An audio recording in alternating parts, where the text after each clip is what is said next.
আসসালামু আলাইকুম। আজকে আবারও ভাইয়া সংখ্যার যে বিশ্লেষণগুলো থাকে যাবি জি ইউনিটে আমাদের আইকিউ থেকে সেই একটা স্পেশাল আইকিউ নিয়ে আসলে আজকে হাজির হয়েছি।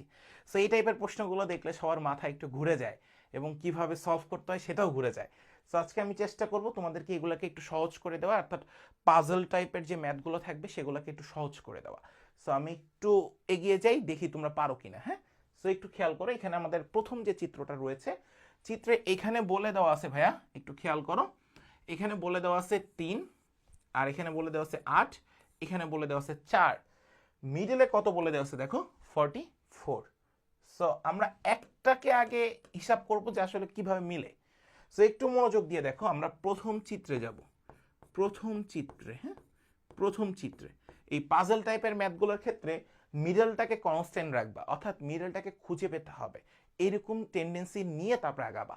ঠিক আছে, অর্থাৎ মিডলে কি আছে সেইটাকে খোঁজার জন্যই এই বাকি তিনটা তোমাকে দেয়া হয়। ক্লিয়ার? এবার একটু খেয়াল করো, 8-এর সাথে 3কে যদি তুমি যোগ করো তাহলে হবে হচ্ছে হলো 11, আর যোগ করার পরে যদি তুমি 4 দিয়ে গুণ করে দাও তাহলেই কিন্তু হয়ে যাবে এই মিডল 1 অর্থাৎ 44। বুঝতে পারছো? এখন দেখি আমরা এটা পারি কিনা। 4-এর সাথে 3কে যদি যোগ করতাম তাহলে হইতো কত ভাই? 7। 7-এর সাথে যদি 8কে গুণ করতাম 7 8 হয়ে যেত 56, বাট এখানে আছে কত? 44। তাহলে এভাবে হচ্ছে না। কথা কি বুঝছো কি বলতে চাইছি? তাহলে একটা যেহেতু মিলে গেছে তাহলে বাকিগুলোও সিমিলার প্রসেস। তাহলে আসো দ্বিতীয় চিত্র, দ্বিতীয় চিত্রের হিসাবটাও আমরা সিমিলার ভাবে করব। 7 আর 9কে যদি তুমি যোগ করো, 7 আর 9কে যদি তুমি যোগ করো তাহলে হয় 16।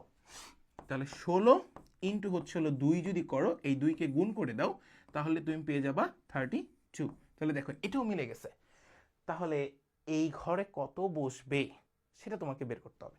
তাহলে আসো তৃতীয় চিত্র, এটা তোমরা সবাই পারা উচিত এবং এটা যাবে জি ইউনিটে আসা প্রশ্ন। সো একটু খেয়াল করি, 7 আর 8কে যদি আমরা যোগ করে ফেলি, 7 এবং হচ্ছে 8, তাহলে আমরা পাবো হচ্ছে 15। বুঝছো? এখন কত 15কে গুণ করলে আমি 75 পাবো? 4 15 হচ্ছে 60, 5 15 75। তাহলে গুণ করি 5, তাহলে আমি পাবো মিডল 1। মিডল 1 কত? 75। তাহলে এই দুটাকে যোগ করে আপনি পাইছেন হচ্ছে হলো কত ভাইয়া? 15। আর এখানে কত হইলে গুণ করার পরে এটা 75 আসবে? তাহলে এই প্রশ্নবোধক মানের অ্যান্সার হবে 5। কত নম্বর অপশনে আছে? 3 নম্বর। অ্যান্সার হবে 3। আশা করি এই পর্যন্ত আপনারা সকলে বুঝতে পারছেন আইকিউ এর এই পাজল টাইপের ম্যাথগুলো খুবই ইউনিক ম্যাথ এবং এগুলো এভাবেই সলভ করতে হয়।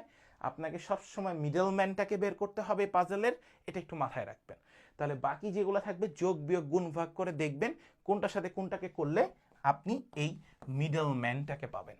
মিডল ম্যানটাকেই পাওয়াটাই আপনার লক্ষ্য হবে। তো আশা করি যাবি ডি ইউনিটের আজকের আইকিউ সিরিজ আপনারা সবাই ভালো মতো বুঝতে পারছেন এবং কিভাবে সলভ করতে হবে সেটাও সবাই বুঝতে পারছেন। সো পাজল টাইপের ম্যাথগুলো আরও আসবে সামনে আপনাদের সামনে। সো কেমন লাগছে এবং আমাদের এই আইকিউ সিরিজটা আমরা কন্টিনিউ রাখবো কিনা সেটা আরও একবার একটু কমেন্টসে জানাবেন এবং আপনারা সবাই ক্লিয়ার হচ্ছেন কিনা আইকিউ বিষয়গুলো সেটাও একটু জানাবেন। সো আজকে এই পর্যন্ত সবাই ভালো থাকবেন, সুস্থ থাকবেন। নেক্সট দেখা হবে নেক্সট সিরিজে। আসসালামু আলাইকুম।